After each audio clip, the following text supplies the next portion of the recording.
मैत्रिणींनो, 15 तारखेचा हा व्हिडिओ आहे. 15 तारखेला होती आपल्या इथं किंक्रात, भोगी, संक्रांत, किंक्रात. तर संक्रांतच्या सर्वांना खूप खूप संक्रांतच्या तर दिल्या तुम्हाला अगोदरच्या व्हिडिओमध्ये शुभेच्छा. किंक्रातच्या पण खूप खूप साऱ्या शुभेच्छा. आणि हे बघू शकता, तर हे काय आहे काय नाही तर पुढे तुम्हाला बघायलाच भेटेल. आणि खूप छान असं किंक्रातचं सुद्धा स्वयंपाक वगैरे केला होता. आणि खूप छान दिवस गेला. संक्रांत पण खूप छान, भोगी छान, आणि हे किंक्रात तर गुरुवार होता किंक्रातच्या दिवशी. त्यामुळं सकाळची सेवा वगैरे छानपैकी केली होती. आणि हे बघू शकताय, तर गुरुवार पण होता आणि स्वामींचा वारही होता, लक्ष्मी आईचा वार होता, विष्णुदेवांचा वार गुरुवार असतो. म्हणून ना बुधवारची तर बुधवारी सेवा केलीच होती मी. भोगी होती म्हणून बुधवारी सेवा केली. मंगळवारी तर केली, पण उत्तर पूजा करून बुधवारी परत सेवा केली, कुंचन वगैरे भरला. आणि कारण भोगी पण होता, म्हणजे सण असल्यामुळे पण मी सेवा केली. आणि दुसऱ्या दिवशी गुरुवार होता तर गुरुवारची सुद्धा सेवा केली, कारण की गुरुवारी होती संक्रांत. त्याच्यामुळं ना गुरुवारी संक्रांत नाही, बुधवारी मंगळवारी इथं कन्फ्युजन होते मला खूप. कारण की मंगळवारी भोगी होती, बुधवारी संक्रांत होती आणि गुरुवारी किंक्रात होती. तर असे मी तिन्ही दिवस, गुरुवार शुक्रवार तर करते, पण तिन्ही दिवस ना सणसूद पण असल्यामुळं संक्रांत वगैरे, त्याच्यामुळे तिन्ही दिवस लागोपाठ कुंचनची सेवा झालेली आहे. आणि गुरुवार बघा, मंगळवार, बुधवार, गुरुवार, शुक्रवार असे 4 दिवस तरी लागोपाठ सेवा झालेली आहे. फक्त आणि शनिवारी पण उत्तर पूजा करावी लागते, शुक्रवारी केलेली पूजा. मग शनिवार पण 5वा दिवस, आणि रविवारी सुद्धा, म्हणजे हा व्हिडिओ तुम्हाला रविवारी येईल म्हणून मी रविवारचं सांगते, एडिटिंग करत आहे. तर रविवारची सुद्धा सेवा अशी 5-6 दिवस सेवा झालेली आहे लागोपाठ कुंचनची. तर हे गुरुवारचं आहे बघा, एवढी सेवा केली, तारक मंत्राचं तीर्थ बनवलं, घरात सगळ्यांना दिलं, घरात शिंपडलं, डोळ्याला लावलं. आणि हे बघू शकता, हा ड्रेस नवीन घेतला होता, कलर खूप छान आणि सुंदर आहे. थोडा ड्रेसची फिनिशिंग व्यवस्थित वाटत नाही आहे, थोडं मला टाईट वाटत आहे.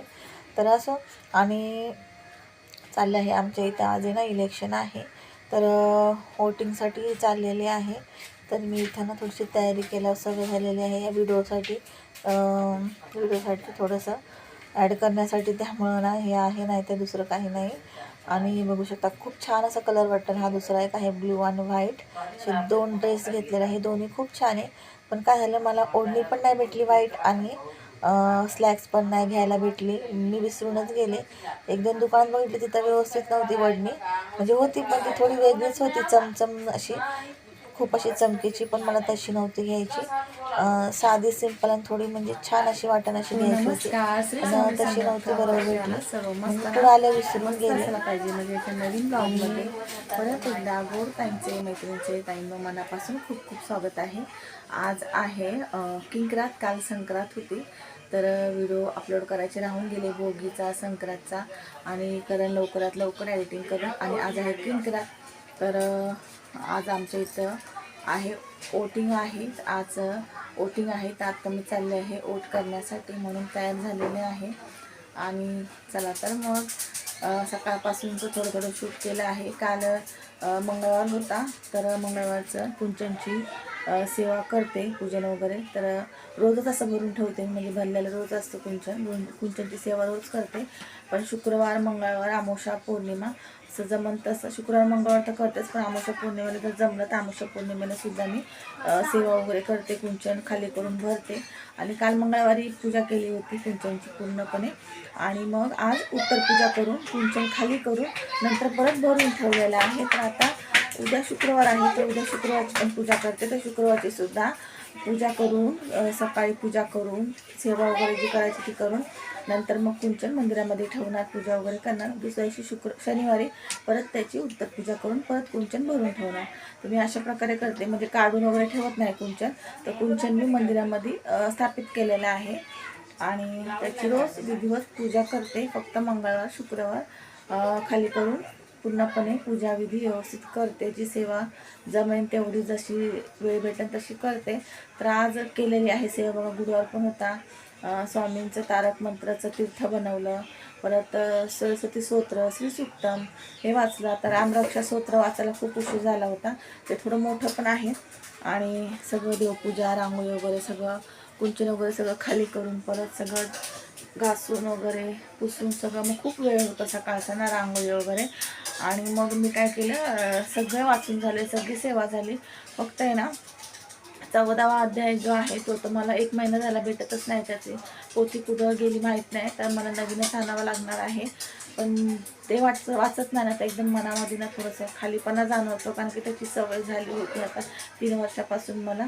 तर लवकरच बघू आता, शोधते 1-2 दिवसांनी, नाही तर मग पुढच्या गुरुवारपर्यंत नवीन घेऊन येते मी. कारण की वाचत नाही ना 14वा अध्याय तोपर्यंत एकदम कसं तरी वाटतं एकदम. आणि आता संध्याकाळी मग वाचन मी रामरक्षा स्तोत्र, ते सुद्धा खूप छान वाटतं वाचल्यावरती मनाला.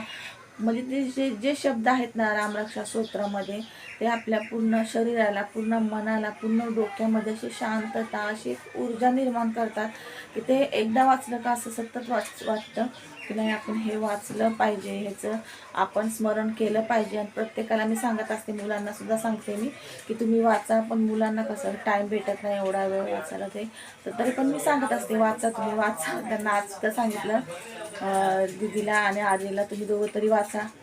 ते पण वाचन म्हणलं, मला एकदा तरी वाचा म्हणले. म्हणजे त्यातले जे अर्थ आहे, जे त्याच्यामध्ये सांगितलेलं आहे, ते प्रत्येक गोष्ट आपल्या शरीराबद्दल, आपल्या शरीराच्या अवयवाबद्दल, आपल्या म्हणजे ह्याच्याबद्दल सांगितलेलं आहे. ते जे आपण जेव्हा वाचू ना त्यावेळेसच ते आपल्याला कळतं की ह्याच्यामध्ये काय सांगितलेलं आहे रामरक्षा स्तोत्रामध्ये. म्हणून मी प्रत्येकाला सांगते की रामरक्षा स्तोत्र हे ना वाचा. रोज तर वेळ भेटणार नाही एवढं, पण ते मोठं आहे खूप. पण गुरुवार शुक्रवार तर वाचायलाच पाहिजे. मी बघा सकाळी घेतलं होतं वाचायला पोथी, मग तुम्हाला दाखवलं पण आहे पोथी.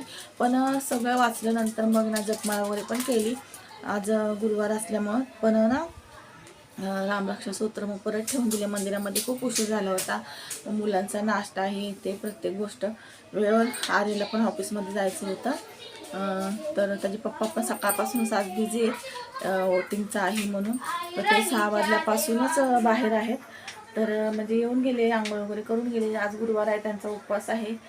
खिचडी वगैरे सुद्धा बनवलेली आहे. आणि आता आम्ही चाललो आहे ऊट करण्यासाठी. असं झालं आहे, इकडं आमचं आलेलं आहे तिघांचं, आणि तिकडं त्यांचं दुसरीकडं आलेलं आहे, थोडं लांब आहे पण त्यांचं दुसरीकडं आलेलं आहे. मग ते म्हणले मी जाऊन करतो, वेळ भेटेल तसं. तर आम्ही आता चाललो, आम्हाला फोन केला या म्हणून. पण आता ते आल्यावर त्यांना फोन करून मग निघू म्हणजे. आणि असं चला रामरक्षा स्तोत्राचं म्हणत होते.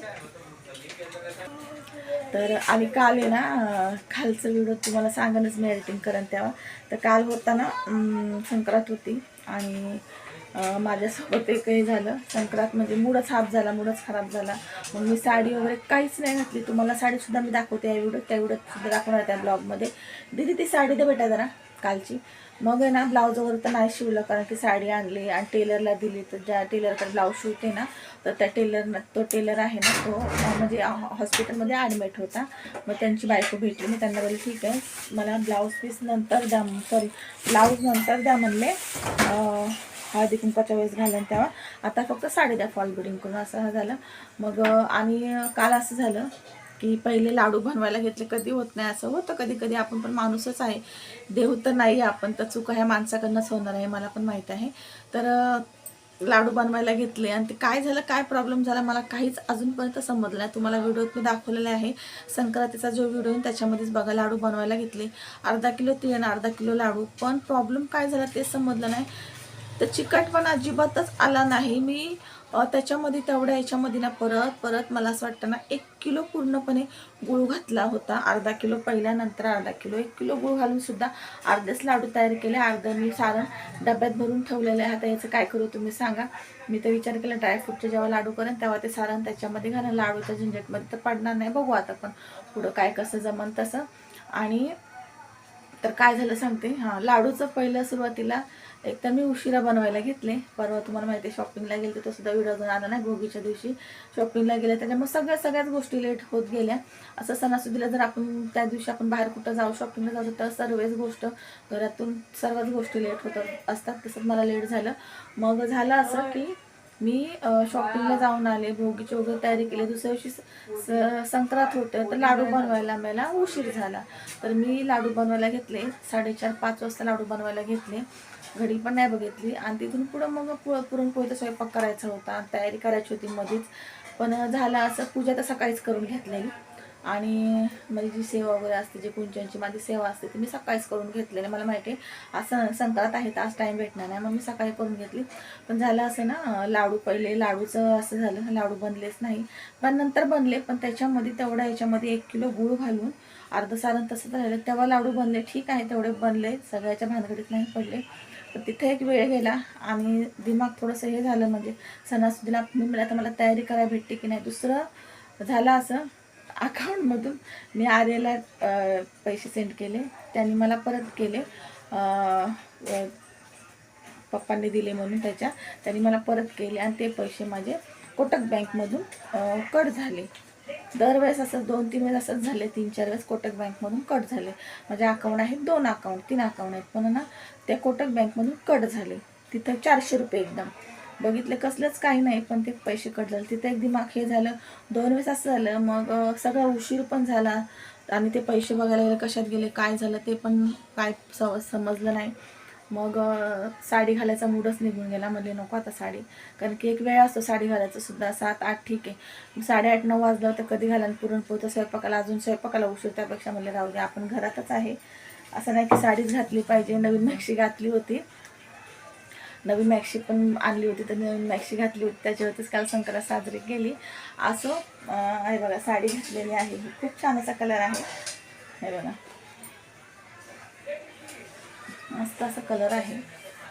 जांभळा कलर आहे, मला असं वाटतं डार्क एकदम. खूप छान आहे साडी, मला खूप आवडली. आणि साड्यांचे कलर पण नव्हते बघा, ग्रीन वगैरे होते आणि उशीर झाला होता, त्याच्यामुळे मी हीच चॉईस केली. पण छान वाटत आहे. दीदी मला बोलली की मम्मी डार्क वाटते, तर मी विचार केला की चला बदलूया. पण त्यांनी ना टेलरने शिवलं होतं, म्हणजे फॉल बिडिंग करायला दिली होती. म्हणजे ठीक आहे ही तर बघा साडी अशी आहे. तर ब्लाऊज पीस पण मी आणला आणि याच्यामध्ये पिशवीमध्ये. तर असं साडी आता हळदी कुंकवालाच घरात ब्लाऊज शिवायला देईन, पण टेलर अजून आलेला नाही, टेलर ॲडमिट आहे. तर टेलर येईन तेव्हा मग ब्लाऊज देईन मी शिवायला. असं चला, मग आता मी चालले आहे वोटिंगला. आज संध्याकाळी जसं थोडासा व्हिडिओ शूट करेन मी, याच्यामध्ये ॲड करेन. असं ड्रेस कसा वाटतं मला नक्की सांगा तुम्ही. डेली यूजसाठी ठीक आहे, जास्त काही किंमत नाही याची. 400 रुपयाचा आहे एकदम. हा पण 400, तो पण, म्हणजे 800चे असे फक्त कुर्ती आहे. स्लॅगीस वेगळी घेतलेली आहे. आणि दुसरे ड्रेस तुम्हाला दाखवले 600-700चे आहे. खूप छान छान ड्रेस आलेले आहेत, दुकानामध्ये अवेलेबल आहे. आपल्याला परवडण एवढ्या किमतीमध्ये डेली यूजसाठी, आणि छान आहेत असे. मटेरियलसुद्धा खूप छान आहे, प्युअर कॉटन आहे बघा हा. तर कलरही खूप छान आहे. मला हे 2 आवडले तर मी घेतले. चला तर असं, चला वोटिंग वगैरे झाली, वोटिंग वगैरे करून आलो. नंतर मग जेवलो वगैरे, थोडा आराम केला आणि मग हे आहे संध्याकाळचं दिवाबत्तीच्या वेळेस 5:30-6चा टायमिंग आहे. म्हणजे चला केस वगैरे करून घेते, दिवाबत्ती वगैरे करायला. चाय वगैरे ठेवला होता, फ्रेश झाले होते, तर म्हणले केस वगैरे करून घेते. तर केस बघू शकता, खूप छान असे केस झालेले आहेत, घट्ट झालेले आहेत आणि वाढही खूप छान आलेली आहे. कारण आत्ताच मी कापले होते बघा, 1 महिना, पण मला असं वाटतं 1 महिना झालेला आहे. तर ग्रोथ बघू शकताय तुम्ही, आणि खूप शाईन आणि सिल्की अशी झालेली आहे. डॅन्ड्रफ पण कमी झाला आहे, कारण की डॅन्ड्रफ झाला होता मध्ये, मला तेल संपलं होतं 1 महिन्यासाठी, तर डॅन्ड्रफ परत खूप असा झाला होता. तर आता हे तेल बनवलं त्याने पण खूप छान असं डॅन्ड्रफसुद्धा गेलेलं आहे. ते बघू शकता, केस खूप छान असं घनदाट असे वाटत आहे. स्वतःलाच आपण ज्यावेळेस केस करतो, ज्यावेळेस केसांना हात लावतो त्यावेळेस खूप छान वाटत होते. आता हा संध्याकाळचा बेत बघू शकता. दीदी आल्यावर सगळे बेत चालू होतात. असं आम्ही लवकर करत नाही, करतो, पण दीदी आले का मग सगळेच जे रेसिपी आहेत त्या बनत असतात. हे GM आर्टवरून मागवलं होतं बघा, अगदी 15 मिनटामध्ये आलेलं आहे. तर हे पराठा मागवला होता, आणि हे ग्रेव्ही, बटर चिकन ग्रेव्ही, आणि हे सुहाना बिर्याणी मसाला असे मागवले होते. आणि हे आहे मंचुरियन ग्रेव्हीचे आणि हे कस्टर्ड पावडर स्ट्रॉबेरीचे आणि हे सूप आहे ना बघा. हे कांदे भेटलेत 5 रुपयाचे 1 किलो कांदे. कांदे खूप छान होते, लाल होते, छान होते, पण आहे ना म्हणजे असे बारीक आले होते. ठीक आहे थोड्याशा भाजीला, पण मला सवय झाली मोठ्या कांद्यांची, कारण कांदे भरपूर लागतात कापण्यासाठी, त्यामुळे मोठे कांदे असले का पटकन होतात. तरी बघू शकता मटर पनीर ग्रेव्ही, मटर पनीरची भाजी आणि पराठा आणि केल्या होत्या चपात्या. कारण की पराठ्याचे 2च पॅकेट मी इकडून जिओ मार्टवरून 1 पॅकेट मागवला होता आणि आर्य गेला होता डीमार्टला, त्याला पराठे आणण्यासाठीच पाठवले होते, पण त्यांनी ऐकलंच नाही. त्याला वाटलं 1च पॅकेट आणि पनीर, पण मी 2 पॅकेट सांगितलेले. मग मी लगेच जिओ मार्टवरून मागवले, तर 15 मिनटामध्ये ते पराठा पण आला आणि बाकी जे मला सामान छोटं पाहिजे होतं ते सुद्धा आलं. अगदी 15 मिनटामध्ये. बघा तुम्हाला पण मागवायचं असेल तर जिओ मार्टवरून मागवू शकता अर्जंटमध्ये. आणि छान असे पराठे गरम केले, तूप आणि तेल असे मिक्स करून लावले पराठ्यांना, छान पराठे मिक्स केले, बनवले. आणि ना जिरा राईस केला, मटर पनीरची भाजी, खूप छान असा बेत केला होता आणि चपात्या केल्या होत्या बघा. ही मटर पनीरची भाजी, पनीरही खूप छान होतं. मदर्स रेसिपी असं त्याचं पनीर होतं. दरवेळेस आहे ना अमूलचं आणते. तर हे